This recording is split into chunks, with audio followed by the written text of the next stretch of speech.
Hi hello friends, namaste and welcome to your beautiful programme ఆరోగ్యమే మహాభాగ్యం. మనం నిన్నటి ఎపిసోడ్లో తాయిచీలోని కొన్ని మూమెంట్స్ తెలుసుకున్నాం. ఈరోజు మరిన్ని మూమెంట్స్ తెలుసుకుంటున్నాం. అదేవిధంగా ఈ తాయిచీ అనేది డయాబెటీస్ ఉన్నవారు కూడా చేయొచ్చు.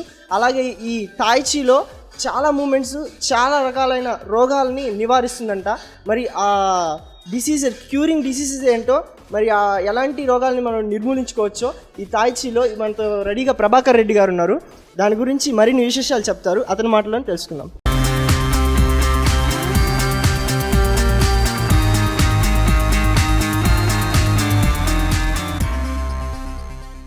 ఆరోగ్య మహాభాగ్యం ప్రోగ్రాం వెల్కమ్ అండి. గత ఎపిసోడ్లో మనం ఏంటంటే ఈ తాయిచీలోని ఉపయోగాలు, అదేవిధంగా మనం కొన్ని ఒక 22 కౌంట్స్ వరకు మనం ఏంటంటే నేర్చుకోవడం జరిగిందన్నమాట. ఒక 29 కౌంట్స్ దాకా మనం ఇలా ప్రాక్టీస్ చేయడం స్టెప్ బై స్టెప్ అనమాట. మీరు నేర్చుకుంటారు, మీరు చేస్తారనే ఉద్దేశంతో నేనేంటంటే చాలా స్లోగా చేయడం జరిగిందనమాట. మన శ్రీనివాస్ గారు ఫేమస్ అడ్వకేట్ గారు అండి, అదేవిధంగా జగదీష్ గారు, వీరి ఆధ్వర్యంలో మనం ఏంటంటే మెల్లగా స్టెప్ బై స్టెప్ చేయడం జరిగిందనమాట. అంటే మీరు దీన్ని కూడా ఏంటంటే ప్రాక్టీస్ చేయొచ్చు అనమాట. చూస్తూ ప్రాక్టీస్ చేసి ఎన్నో ఉపయోగాలు ఉన్నాయి. అదేవిధంగా డయాబెటీస్ వాళ్ళు కూడా చేయొచ్చు అనమాట. వాళ్ళు మెడిసిన్ తీసుకుంటూ ఇలాంటి ఫిజికల్ యాక్టివిటీస్ చేయడం వల్ల ఏం జరుగుతుందంటే వాళ్ళు పూర్తిగా నయం చేసుకోలేరు, కానీ దాన్ని కంట్రోల్లో ఉంచుకోగలరు అనమాట. ఎందుకంటే డయాబెటీస్ ఇలాంటి జబ్బులన్నీ ఏంటంటే పూర్తిగా నయం కావు చెప్పాలంటే. వాటిని ఏంటంటే కంట్రోల్ చేసుకోవచ్చు అనమాట. ఈ షుగర్ వ్యాధి ఇలాంటివన్నీ కూడా ఏంటంటే మనం కంట్రోల్ చేసుకోగలం అనమాట. అదేవిధంగా బ్లడ్ ప్రెషర్ అంటే ఎక్కువ బీపీ వచ్చేవాళ్ళు కానీ, అదేవిధంగా వాళ్ళ శరీరం సంబంధించిన రకరకాల థైరాయిడ్ కానీ, రకరకాల వాళ్ళకి జరిగే నష్టాలు అనమాట, వాటిలో ఏంటంటే వాళ్ళు కంట్రోల్ చేసుకోగలరు. ఫ్యూచర్లో ఏంటంటే దానివల్ల వాటికి ఏంటంటే ఎఫెక్ట్ కాకుండా వాళ్ళు కాపాడుకోవచ్చు అనమాట. అదేవిధంగా ఇప్పుడు మనం కంటిన్యూషన్ ఎక్సర్సైజ్ చేద్దాం అనమాట. అదేవిధంగా ఏంటంటే మనకి దీనిలోని తాయిచీలోని ఉపయోగాల గురించి మన శ్రీనివాస్ గారు కొన్ని మాటలు చెప్తారు, విందామండి. హాయ్ ఫ్రెండ్స్, నా పేరు శ్రీనివాస్, అడ్వకేట్గా ప్రాక్టీస్ చేస్తున్నాను. ఈ తాయిచీ అనేది నేను 2 నెలల నుంచి మాస్టర్ గారి ఆధ్వర్యంలో నేను నేర్చుకోవడం జరుగుతుంది. ఈ తాయిచీ వల్ల నాకేంటంటే, నేను హార్ట్ పేషెంట్ని. నాకు ఆల్రెడీ ఒక 4 ఇయర్స్ బ్యాక్ 2 స్టంట్లు వేశారు లోపల.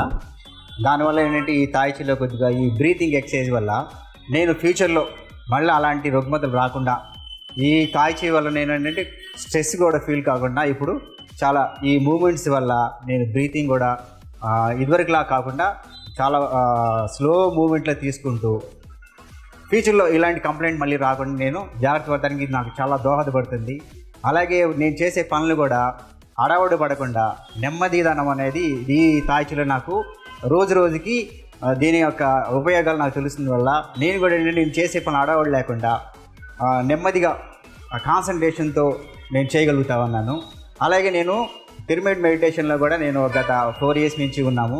దాంట్లో ఎలా ఉపయోగాలు ఉన్నాయో ఈ తాయిచీలో కూడా ఏంటంటే ఆ బ్రీతింగ్ ఎక్సర్సైజ్ కూడా మాకు ఆ మెడిటేషన్లో జరిగే క్రియలు కూడా ఈ బ్రీతింగ్ ఎక్సర్సైజ్లో నెమ్మదిగా తీసుకుంటూ ఫిజికల్ ఎక్సర్సైజ్ కూడా ఆ ఇన్నర్లో ఒక పక్కన మనకి ఆ మెడిటేషన్లో ఎలా ఉపయోగపడుతుందో ఈ బాహ్యంలో కూడా ఈ బ్రీతింగ్ ఎక్సర్సైజ్ నెమ్మదిగా బ్రీతింగ్తో ఫిజికల్ ఎక్సర్సైజ్ చేయడం వల్ల కూడా మేము దినంలో జరిగే కార్యక్రమాల్లో కూడా మేము నెమ్మదిగా అలవాటు చేసుకుంటూ ఉన్నాం అనమాట. Thank you. చూసారు కదండి, ఇప్పుడు మన ఈ తాయిచీ ఫామ్లు ఏంటంటే 1 నుంచి 27 కౌంట్స్ వరకు మనం గత ఎపిసోడ్ నేర్చుకోవడం జరిగిందనమాట. మిగతా కంటిన్యూషన్ మూమెంట్స్ ఏంటంటే ఈ ఎపిసోడ్లో మనం చూద్దామండి. అదేవిధంగా మీరు కూడా దీన్ని ప్రాక్టీస్ చేసుకోవచ్చు అనమాట, సాధన చేయొచ్చు. అందుకోసం మేము దీన్ని మెల్లగా చేయడం జరుగుతుంది. ఇంకోటి ఏంటంటే ఈ తాయిచీ అనేది ఎప్పుడు కూడా ఎంత స్లోగా చేయగలిగితే అంత ఉపయోగం ఉందన్నమాట. స్మూత్గా చేయాలి, స్లోగా చేయాలి, గ్రేస్ఫుల్గా చేయాలి. మనం ఇదేంటంటే ఎటువంటి టెన్షన్స్ అనేవి లేకుండా పీస్ఫుల్గా చేయగలచ్చు. ఇంకోటి ఏంటంటే దీన్ని పెద్దవాళ్ళే ఎవరంటే వాళ్ళే చేయాలని రూల్స్ లేవన్నమాట. ఎటువంటి పేషెంట్స్ అని చేయగలిగిన కెపాసిటీ దీని తాయిచీలో ఉంది. ఎందుకంటే దీన్ని చైనీస్ మెడిసిన్ ఎక్సర్సైజ్ అంటారు కాబట్టి వాళ్ళు జబ్బుతో ఉన్న వాళ్ళైనా చేయొచ్చు అనమాట. ఎక్సైజ్ ఏంటంటే దీనివల్ల ఎటువంటి నష్టాలు ఉన్నాయి. ఎందుకోసం అంటే కానీ కొన్ని ఎక్సైజ్ ఎక్కువ కొన్ని హార్ట్ పేషెంట్లు వాళ్ళు చేయకూడదు అనమాట. కానీ ఈ తాయిచీ ఎక్సర్సైజ్ అనేది అంటే ఇటువంటి పేషెంట్లను చేసి వాళ్ళ రెసిస్టెన్స్ పవర్ని ఇంప్రూవ్ చేసుకొని, అదేవిధంగా వాళ్ళ ఆరోగ్యపరంగా ఎంతో ఉత్సాహంగా ఉండదు. అలాగే మనం ఇప్పుడు కంటిన్యూషన్ సబ్జెక్ట్లో వెళ్ళిపోదామండి. తర్వాత మనం ఏంటంటే 27 నుంచి ఏ విధంగా చేయాలి, ఎలా చేయాలి చూద్దాం. Ready down. చూసారు కదండి, 27 వరకు మనం చేయడం జరిగింది. నెక్స్ట్ 28 ఇక్కడ నుంచి ఏంటంటే ఇక్కడ క్లోజ్ చేస్తూ, చూసారు కదా, ఎస్ చూసారా. మళ్ళీ ఒకసారి బ్యాక్ వద్దామండి.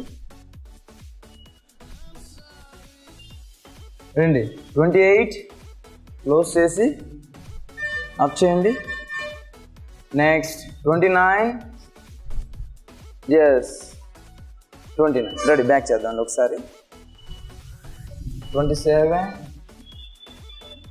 28, రెండు కాళ్ళు దగ్గర పెడుతూ చూసారు కదా, హ్యాండ్స్ ఇక్కడ బ్రీత్ చేయడం కూడా ఇంపార్టెంట్. 29, చూసారు కదండి. ఇక్కడ ఏంటంటే బాడీ కూడా చూసారు ఇక్కడ నుంచి కొంచెం మారుతున్నాయి అనమాట. మనం వెళ్ళే కొద్ది ఏంటంటే ఇక్కడ చేంజెస్ అవుతుంటాయి. మూమెంట్స్ అనేవి కూడా ఏంటంటే చాలా మారుతుంటాయి అనమాట. ఇక్కడ నుంచి మనకి చాలా విధాలుగా మారుతుంటాయి అనమాట. రెడీ. 29, నెక్స్ట్ 30, స్లోగా చేంజ్, మూవ్ చేస్తూ, ఎస్ చూసారు కదా, ఇక్కడ బ్యాలెన్సింగ్ చేయాలన్నమాట. ఎస్, డౌన్ చేయండి, గుడ్. 31, చూసారు కదండి. ఇక్కడ ఏంటంటే ఉండండి ఒక్క నిమిషం. ఇక్కడ ఏంటంటే ఇక్కడ మనకి ఈ మూమెంట్స్తో పాటు ఇక్కడ బ్యాలెన్స్ కూడా ఇంపార్టెంట్. మూవీతో కూడా బ్యాలెన్స్ అనమాట. చూసారు కదా, ఇక్కడ మనం లెగ్ బ్యాలెన్స్ కూడా, బాడీ బ్యాలెన్స్ చేయడం కూడా ఇంపార్టెంట్ అండి. ఓకే అండి, మళ్ళీ ఒకసారి చూద్దామండి బ్యాక్ నుంచి. 27, నెక్స్ట్ 28, 29, 30, మెల్లగా చూసారా, లెగ్ ఇక్కడ ఇలా బ్యాలెన్స్ చేయాలి, కొంచెం లిఫ్ట్ చేయాలండి. ఎస్ 31, చూసారు కదా, ఇలా మెల్లగా. నెక్స్ట్ అదేవిధంగా ఇలా సేమ్ మనం ఈ సైడ్ చేసింది ఆ సైడ్ కూడా చేయాలి. 32,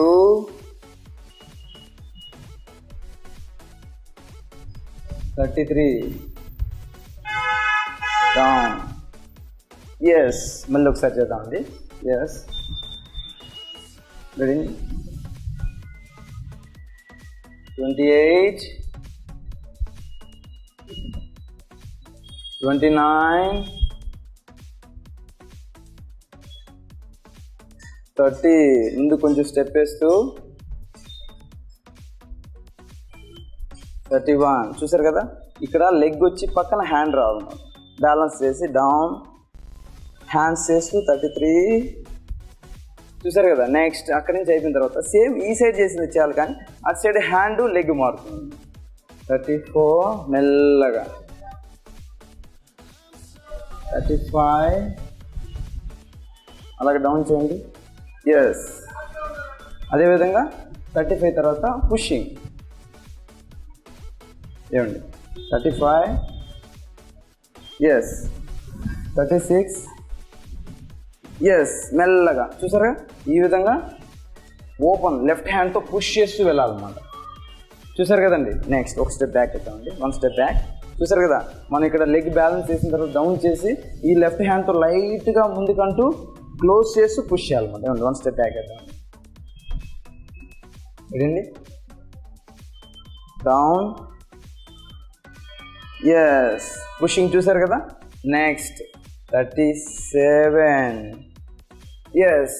ఇక్కడ ఏం చేయాలంటే మనం ఏ లెగ్ అయితే లిఫ్ట్ చేస్తామో ఆ హ్యాండ్ అప్పర్ రావాలి. ఇక్కడ మనం రైట్ లెగ్ లిఫ్ట్ చేస్తాం కాబట్టి రైట్ హ్యాండ్ అప్పర్ వస్తాం. 40, మెల్లగా క్లోజ్ చేసి సేమ్ ఈ సైడ్ చేసిన విధంగానే అదేవిధంగా రైట్ సైడ్ కూడా చేస్తాం. 41, చూసారు కదండి. ఎస్, ఓపెన్లో 41, ఇక్కడ రైట్ హ్యాండ్ని పుష్ చేస్తూ 41. నెక్స్ట్ అదేవిధంగా ఇందాక మనం రైట్ లెగ్ లిఫ్ట్ చేయడం జరిగింది, ఇక్కడ మనం లెఫ్ట్ లెగ్ లిఫ్ట్ చేయాలి. 42,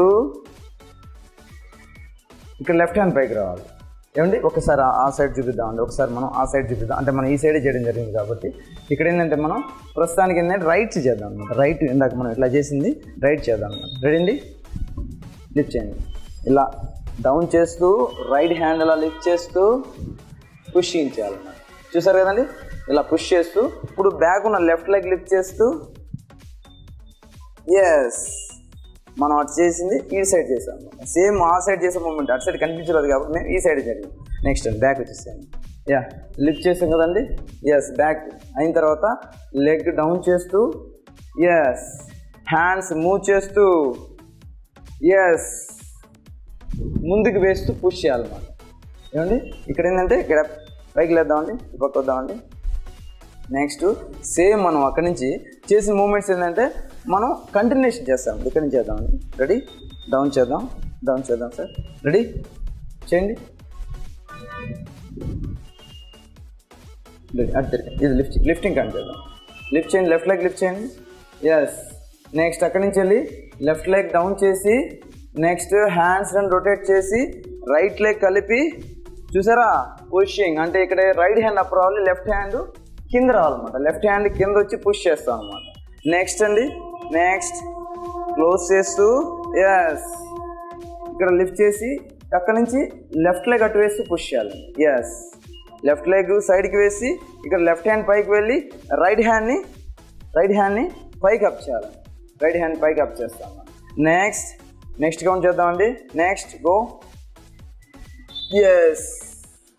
క్లోజ్ చేసి నెక్స్ట్ డౌన్ చేస్తూ చేయాలన్నమాట. ఇక్కడ లెఫ్ట్ లెగ్ డౌన్ చేస్తూ ముందుకి డౌన్ చేస్తూ చేయాలండి. నెక్స్ట్ అదేవిధంగా లెఫ్ట్ లెగ్ కొంచెం ముందుకేసి లెఫ్ట్ హ్యాండ్ ముందు పుష్ చేస్తూ రైట్ హ్యాండ్ని బ్యాక్కి తీసుకుంటాం అనమాట. వెనక్కి ఇలా తీసుకుంటామండి. ఎస్. చూసారు కదండి. మళ్ళీ బ్యాక్ వద్దామండి. నెక్స్ట్ ఇక్కడ మనం ఎక్కడ పుష్ చేయాలంటే ఇలా ముందుకు వెళ్ళినప్పుడు ఏం జరుగుతుందంటే ఇలా చూసారు కదా రైట్ హ్యాండ్ ఇలా బ్యాక్ ఇలా అంటూ పుషింగ్ చేయాలన్నమాట. ఏమండి లాస్ట్ స్టెప్ చూసారు కదా. ఎస్. ఇట్లా పుష్ చేస్తాం. మళ్ళీ అటు తిరుగుదామండి. నెక్స్ట్ పుష్ చేయండి. పుష్ చేసి తర్వాత మళ్ళీ మనం ఇటు సైడ్కి వస్తాం అనమాట. ఇప్పుడు సైడ్ డైరెక్షన్ అవుతుంది అనమాట. ఈ సైడ్ నుంచి ఇలా వస్తాం అనమాట. ఏమండి చూసారు కదా. ఎస్. చూసారు కదండి. ఇప్పుడు వరకు మనం ఏంటంటే ఒక 45 కౌంట్స్ దాకా నేర్చుకోవడం జరిగింది. స్టెప్ బై స్టెప్ అంటే ఒక స్టెప్ బై స్టెప్ ఏంటంటే మనం కొన్ని మూమెంట్స్ చేయడం జరిగింది. అదేవిధంగా మనతో పాటు ఏంటంటే జగదీష్ గారు ఉన్నారండి, అడ్వకేట్. ఈయన ఫేమస్ అడ్వకేట్స్ అండి మన నెల్లూరు జిల్లాలో. ఈయనలోని లైఫ్లోని కొన్ని ఉపయోగాలు, తాయిచిలోని ఉపయోగాల గురించి అదేవిధంగా ఈయన జరిగిన కొన్ని గురించి చెప్తారన్నమాట. మనం విన్నామండి. ఓకే ఫ్రెండ్స్, చూస్తున్నారు కదా తాయిచీలోని మూవ్స్ అండ్ ఎక్సర్సైజెస్. ఇంకా మరిన్ని మూవ్స్ అండ్ మరిన్ని ఎక్సర్సైజెస్ తెలుసుకునే ముందు ఇప్పుడు మన ఆరోగ్యం మహాభాగ్యంలో ఒక చిన్న బ్రేక్ తీసుకుందాం. చిట్కలో వచ్చేస్తా.